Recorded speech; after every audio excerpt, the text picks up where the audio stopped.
एक बात अपने जीवन में हमेशा उतार कर रखिए। जब लगे कि हमारे जीवन में तकलीफ ज्यादा हो,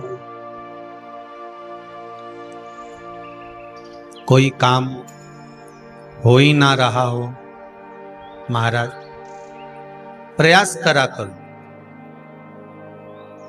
कि बेलपत्री की जड़ के नीचे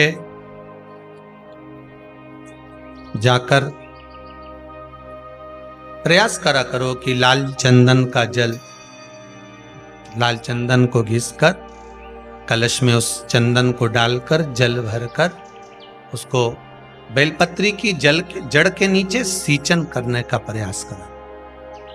एक बहुत ध्यान देने वाली बात है कि अगर मान लो कि कहीं पैसा अटक गया है, नहीं आ रहा है, बहुत अथक प्रयास कर लिया, खूब कमाओ, डटकर कमाओ, अपनी कैपेसिटी से भी ज्यादा कमाओ,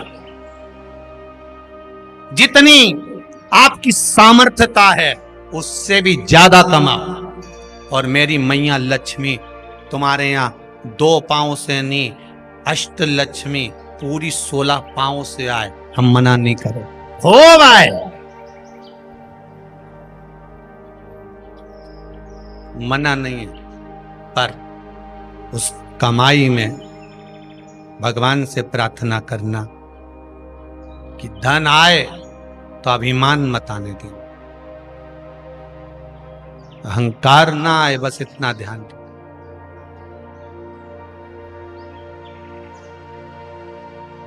लाल चंदन का जो जल होता है, ये व्यक्ति के जीवन में जो धन कहीं रुक गया, अटक गया, नहीं दे रहा, बेलपत्री के वृक्ष के नीचे, जड़ के नीचे सींचन करने से वो प्राप्त हो।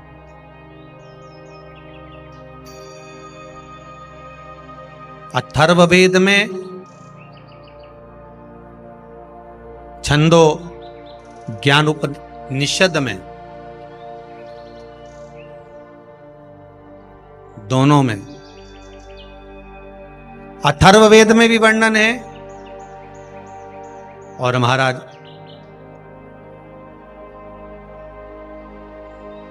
वर्णन किया गया कि पीपल के वृक्ष की जो जड़ होती है, बेलपत्री के वृक्ष की जो जड़ होती है,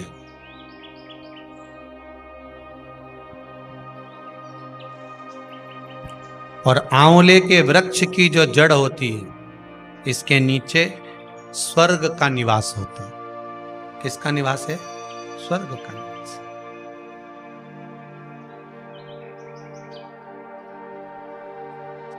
अथर्ववेद में भी कहा और छंदो उपनिषद में भी वर्णन कर।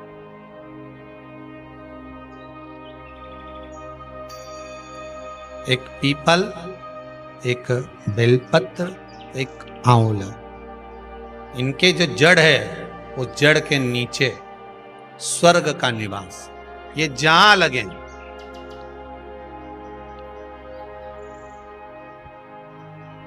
बस एक बात का ध्यान रखिए उसके लिए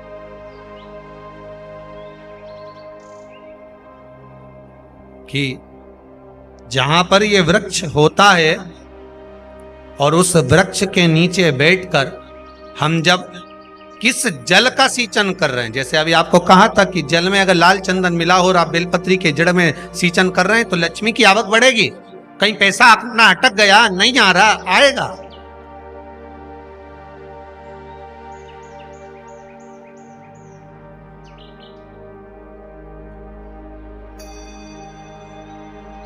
पीपल की जड़ में इत्र का जल, पीपल की जो जड़ होती है उसमें इत्र का पानी, थोड़ा सा जल, उसमें थोड़ा सा इत्र का भाग हो महाराज, और आप भगवान पीपल देव, पिपलेश्वर महादेव का स्मरण कर कर पीपल की जड़ में अगर जल चढ़ा रहे हैं और मान लो शरीर में कोई कष्ट हो गया है, शरीर में कोई रोग हो गया है, कोई मालूम पड़े ये हाथ 4 दिन से दुख रहा है, या 4 दिन से ये नस दब गई है, या ये कमर दब रही है, तो आप 2-4 दिन कर देखो। कलश के अंदर जल, जल में इत्र का थोड़ा सा भाग, पीपल की जड़ के नीचे आप उसका सिंचन करिए पिपलेश्वर महादेव के नाम से। उस जल को थोड़ा सा भाग लेकर आ जाओ उसी में से जो चढ़ाया है, और उस स्थान पर जहां कष्ट है उसको लगाना प्रारंभ करिए। 2 दिन 3 दिन कर देखो। प्रैक्टिकल करने में क्या जाता है? सीवर वाला महाराज झूठ बोल रहा हो तो प्रैक्टिकल करने में क्या जाए अपना, करते रहो। तीसरा महाराज, आंवले के वृक्ष की जड़। आंवले के वृक्ष की जो जड़ होती है, इसके नीचे शिव महापुराण की कथा कहती है, विष्णु पुराण कहती है, स्कंद पुराण कहती है महाराज कि भगवान नारायण स्वयं इस जड़ के नीचे अपना विश्राम करते हैं। इस जड़ के नीचे प्रयास करो, एक चुटकी हल्दी, कितनी? मात्र एक चुटकी हल्दी, आंवले के वृक्ष के नीचे भगवान हरि हर महादेव, कौन से महादेव हैं? हरि हर महादेव के नाम से रखकर उस पर पूर्व मुख कर, पूर्व की ओर मुख कर जल समर्पित करना प्रारंभ कर दीजिए।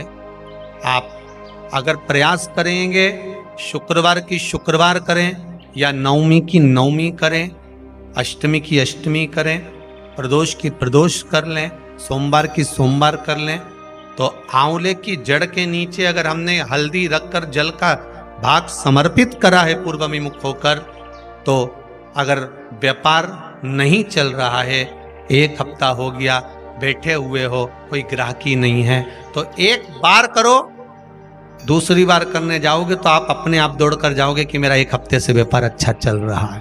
आप दूसरी बार करोगे तो आपको ये ज्ञान उपदेश ये प्राप्त हो जाएगा, अपने आप रिजल्ट सामने आएगा कि हाँ, हमने आंवले के वृक्ष के नीचे हल्दी को समर्पित करा था, और उसको चढ़ाने के बाद हमने जो जल चढ़ाया है उसका फल हमको प्राप्त हो, उसका फल हमें मिला है।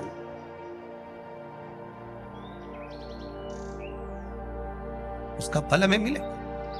कोई भी क्रम करे, हम फिर कहेंगे, फिर निवेदन करेंगे, कुआं खोदो, एक जगह खोदो, पानी निकलेगा। कभी यहां भटक गए, कभी वहां भटक गए, थोड़े दिन यहां आ गए, थोड़े दिन कहीं दूसरी जगह चले गए, फिर तीसरी जगह चले गए, चौथी जगह चले गए, भटक रहे हैं। अब बाबा से विनती करना, अब नहीं भटकूंगी चाहे कुछ भी हो जाए। बहुत भटक ली, सारी दुनिया में जाकर घूमी आई, सबसे निवेदन कर आ गई, अब मेरे बस की नहीं बची, अब तो तेरा दरबार है और तेरा भजन है, इसके सिवाय कुछ नहीं करूं। श्री शिवाय नमस्तुभ्यं, श्री शिवाय नमस्तुभ्यं, श्री शिवाय नमस्तुभ्यं, श्री शिवाय नमस्तुभ्यं, इसके सिवाय कुछ नहीं।